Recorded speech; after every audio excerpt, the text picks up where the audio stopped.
Magandang hapon mga kababayan at sa aking mga kabatang pasaway. January 19, 2025. Nandini ho tayo ngayon sa Barangay Biga para ipakita ko ho sa inyo ang ganda ng ating bundok dini ho sa Oriental Mindoro, ang ating hong Mount Halcon. O nakikita nyo, hindi na ho maulap. Nagpakita na ho ang ating Mount Halcon. Isa lang ho ang ibig sabihin yan. Maganda na ho ang panahon natin ngayon. Ano ho?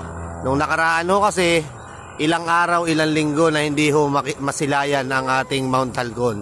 Pero ngayon, nakikita na ano ho. Sana ho, tuloy-tuloy na ho ang pagganda ng panahon. Nang sa ganun,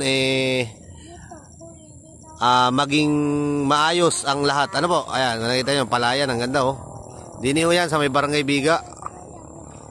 Kaway, yoy, bebe! Bye-bye! Ingat to mga kababayan.